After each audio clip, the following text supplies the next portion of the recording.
بسم اللہ الرحمن الرحیم۔ اس ویڈیو میں ہم شیخ سعدی رحمۃ اللہ علیہ کی ابتدائی تعلیم و تربیت کی بات کریں گے۔ یہ ان کی خوش قسمتی کہ ان کا بچپن ان کے والد کے زیر سایہ گزرا، جو کہ بہت بڑے عالم دین تھے، اور وہ بات بات پر سرزنش بھی کرتے تھے اور سختی سے بھی پیش آتے تھے۔ جیسے وہ خود کہتے ہیں کہ ایک دفعہ وہ ایک میلے میں اپنے والد بزرگوار سے کھو گئے۔ عید کا روز تھا غالباً، تو جب آپ کے والد کو ملے تو والد نے ڈھونڈ کر سرزنش کرتے ہوئے کہا، بتنہا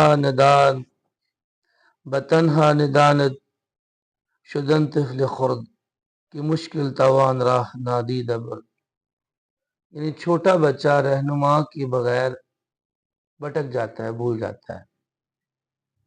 لیکن اس کے اندر ایک اور پہلو بھی اس شعر کے اندر نمایاں ہے، اور وہ یہ کہ مرشد کی رہنمائی کے بغیر باطنی سفر کی منزلیں طے نہیں ہوتی۔ بہرحال ایک دوسری مثال میں وہ کہتے ہیں کہ ایک دفعہ وہ ایک خانقاہ میں اپنے والد کے ساتھ پوری رات گزاری انہوں نے۔ تو خانقاہ میں کچھ لوگ سو رہے تھے، تو شیخ سعدی رحمۃ اللہ علیہ نے ساری رات یا بار بار یا صبح کے وقت والد سے کہا کہ یہ لوگ فضول میں سو رہے ہیں، اور سوئے ساری رات اس طرح گزار دی۔ تو وہ کہتے ہیں کہ میرے باپ نے مجھے خود جواب دیا، تو بھی رات بھر سوتے رہتے تو اچھا تھا، اس طرح لوگوں کی عیب جوئی تو نہ کرتے۔ اور یہ بڑا زبردست طریقہ کار تھا سمجھانے کا۔ گلستان اور بوستان جو دو مشہور بکس ہیں، کتابیں ہیں شیخ سعدی رحمۃ اللہ علیہ کی، ان میں انہوں نے جا بجا والد کی نصیحتوں کا حقائق میں بھی اور اشعار کی شکل میں بھی تذکرہ کیا ہے۔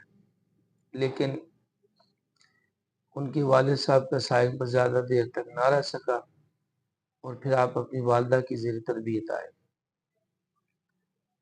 والدہ نے بھی جوانی تک خوب تربیت کی، تاہم والد کے سمجھانے اور والدہ کے سمجھانے میں بڑا فرق تھا۔ جیسے ایک دفعہ والدہ ناراض ہوئی ان کی کچھ نامناسب رویے سے شیخ سعدی کی، تو ایک کونے میں بیٹھ کر اداس بیٹھ گئی اور رونے لگی۔ تو شیخ سعدی پاس کی اور کہا، والدہ مجھے معاف کر دیجئے، پاؤں پڑے۔